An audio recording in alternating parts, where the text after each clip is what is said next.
अस्सलाम वालेकुम टाठियो बच्चो शेमी जमात बापत कशर तो टाठियो बच्चो खुलाई किताब सफ़ा नंबर 76 टाठियो बच्चो आज जोन अनवान आज फैसला क्या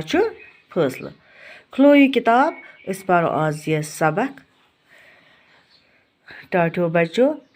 फैसला शख्सा ओस जंगलस मज पकान तो अकिस जाय वुछन अख सह पंजरस मज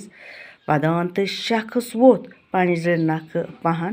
तो सहन कोरनस जार पार तो शोट मकलातन इंसानन वनस बह मकलावत अमा पोत समा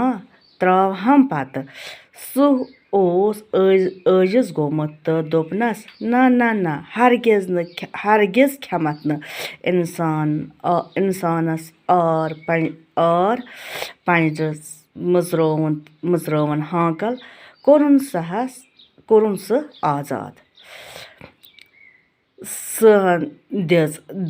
दन्ना तो वुनुन इंसानस मे वात 10 दह फाकै तो चार क्या छुम ऐ खेन वर इंसानन वोनस न मे सत वोनस मे सत इंसानन साथ मे सत मा ते लफ्ज पक से ारुन कह फैसला सहन मोन तो दौरे गाव घास खेवान तो गई अमिस निश दोपनस वन सा पादशाह वात्या इंसानस खुन गाव बीम सत गाव चाय बीम सत थर तो दोपनक सह पादशाहस शुबे ऐश करित इंसान खुन तो इंसान न एहसान याद थावान तो गव येले बढ़ित लागर गसान तो इंसान डक दल दिवान तो फैसला बूझित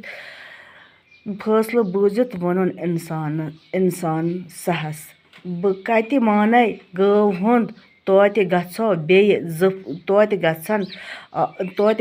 बेय ज फैसला आसन तो सहन दोपनस अद सा कि परवाह छन नखै ओस मुट देवदार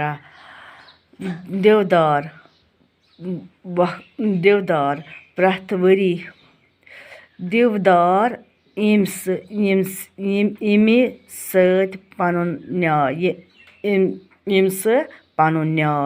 यम वुन सहस वात इंसान खुन एम वुनक सहस वात इंसान खुन तो इंसान जालिम यह कुलन प्रथ वरी लंग लंज थलित निवान तो पत मकच पत रोजान तो यह बूझित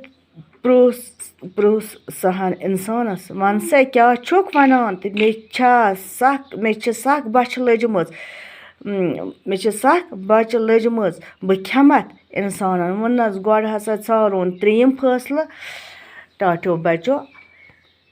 बिहु खुदायस हवाल बाकी वसलाम।